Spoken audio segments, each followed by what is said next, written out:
আজকের ভিডিওতে আমরা দেখব কিভাবে একটি ছোট্ট টাচ সেন্সর ব্যবহার করে একটি সলিনয়েড ডোর লককে অন এবং অফ করা যায়। সাধারণত এগুলোতে আমরা আরডুইনো ব্যবহার করে থাকি বা জটিলতা তৈরি করে। সো আমরা সিম্পলভাবে আজকে দেখব যে কিভাবে এটি ব্যবহার করা যায়। ভিডিওটি শুরু করার আগে আপনাদের কাছে ছোট্ট একটা রিকোয়েস্ট, যারা এখন পর্যন্ত এই ছোট্ট চ্যানেলটা সাবস্ক্রাইব করেনি প্লিজ চ্যানেলটা সাবস্ক্রাইব করে আমার পাশেই থাকবেন। চলুন ভিডিওটি শুরু করা যাক। প্রথমে আমাদের প্রয়োজন হবে একটি সলিনয়েড ডোর লক। এই লকে যদি 12 ভোল্ট ইনপুট দেওয়া যায় বা 12 ভোল্ট দিয়ে পাওয়ার দেওয়া যায় তাহলে এই লকটি আনলক হয়ে যায় বা অফ হয়ে যায়, এবং যদি পাওয়ার সাথে সাথে বন্ধ করে দেওয়া যায় তাহলে আবার পূর্বের অবস্থায় ফিরে আসে বা লক অবস্থায় চলে যায়। এখন এই লকের সরাসরি আমরা দুটি তার একটি ব্যাটারির সাথে এভাবে সংযোগ করে দেখব যে সরাসরি এই লকটি কিভাবে কাজ করে থাকে। দেখুন, আমি পজিটিভ তারটি লাগিয়ে নিলাম এবং নেগেটিভ তারটি এখানে ধরা মাত্রই দেখুন লকটি আমাদের আনলক হয়ে যাচ্ছে এবং ছেড়ে দেওয়ার সাথে সাথে লক হয়ে যাচ্ছে। অর্থাৎ এটি কিন্তু ভোল্টেজ দেওয়া এবং সরিয়ে নেওয়ার মাধ্যমে আমরা এটাকে নিয়ন্ত্রণ করতে পারছি। এই কাজটুকু আমরা ছোট একটা টাচ সেন্সরের মাধ্যমে করব। তো চলুন কীভাবে করি সেটি আমরা দেখে নিই। এই লকগুলো ভালোভাবে বসানোর জন্য আমি এখানে একটি পিভিসি বোর্ড নিয়ে নিচ্ছি। পিভিসি বোর্ডের ওপর আমরা এই ডোর লকটি ডাবল সাইড টেপ এর মাধ্যমে সুন্দর করে এভাবে লাগিয়ে নেব। আমি যথাস্থানে লকটি দেখুন বসিয়ে নিলাম। এখন প্রয়োজন হবে আমাদের 12 ভোল্টের একটি রিলে। আমি এই রিলেটিও কিন্তু ডাবল সাইড টেপ দিয়ে আমাদের এই বোর্ডের সাথে এভাবে লাগিয়ে নিচ্ছি যথাস্থানে। রিলে এবং ডোর লকে পাওয়ার দেওয়ার জন্য আমি একটি ব্যাটারি নিয়ে নিচ্ছি 12 ভোল্টের। প্রয়োজন হবে 1N4007 একটি ডায়োডের।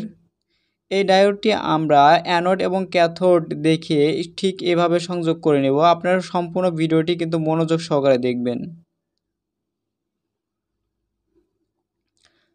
ডায়োডটি লাগানোর পরে আমাদের ডায়োডের এই মাথাটি জাস্ট আমাদের যে রিলে আছে এই রিলের যে মাঝখানের পিনটি ছিল সেই পিনটির সাথে আমরা এভাবে সোল্ডারিং করে নেব। এরপরে বাড়তি অংশটুকু আমি একটি কাটিং প্লাস দিয়ে কেটে নিচ্ছি। এখন ব্যাটারি তারটি আমরা ডায়োডের এই পাশে বা রিলের যে কয়েল ছিল সেটির সাথে এভাবে সোল্ডারিং করে নেব।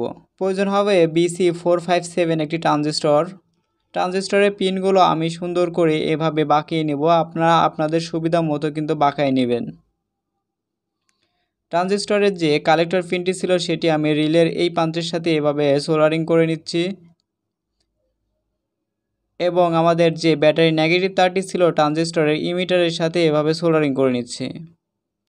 এখন দেখুন সলিনয়েড ডোর লকের যে পজিটিভ তারটি ছিল সেটি আমি রিলের এই প্রান্তের সাথে এভাবে সোল্ডারিং করে নিব, এবং নেগেটিভ তারটি সরাসরি আমাদের ব্যাটারির যে নেগেটিভ প্রান্ত ছিল সেই তারের সাথে ঠিক এভাবে সোল্ডারিং করে নিব। এখন আমাদের প্রয়োজন হবে এই ছোট্ট টাচ সেন্সরটি। এই সেন্সরের মাধ্যমে আমরা এই ভালভটিকে বা এই লকটিকে অন অফ করব। এই ছোট টাচ সেন্সরে 3টি পিন রয়েছে, গ্রাউন্ড, ভিসিসি। এটি দিয়ে মূলত আমরা এই মডিউলটিতে পাওয়ার দেব। 3.7 ভোল্ট থেকে 5 ভোল্ট যে কোনো ভোল্টেজ দিলে এটি চালু হয়ে যাবে, এবং আউটপুট থেকে আমরা আউটপুট নিয়ে ট্রানজিস্টরের বেজে দিয়ে দেব। এবং এখনও একটু মনোযোগ সহকারে খেয়াল করবেন, এখানে দেখতে পাচ্ছি যে আরও দুটি কানেক্টর রয়েছে বা পিন রয়েছে, এ এবং বি। আমরা এখানে বিটাকে সোল্ডারিং আয়রনের মাধ্যমে শর্ট করে দেব, অর্থাৎ বি যে দুটি কানেক্টর আছে এখানে এই দুটি কানেক্টর আমরা সোল্ডারিং আয়রনের মাধ্যমে শর্ট করে নেব।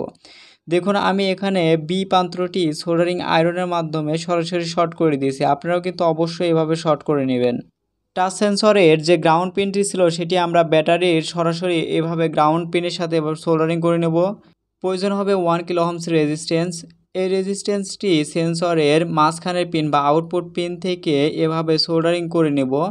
করার পরে আমাদের অপর যে ট্রানজিস্টরের বেস পিন ছিল সেই বেস পিনের সাথে ঠিক এভাবে সোল্ডারিং করে নেব।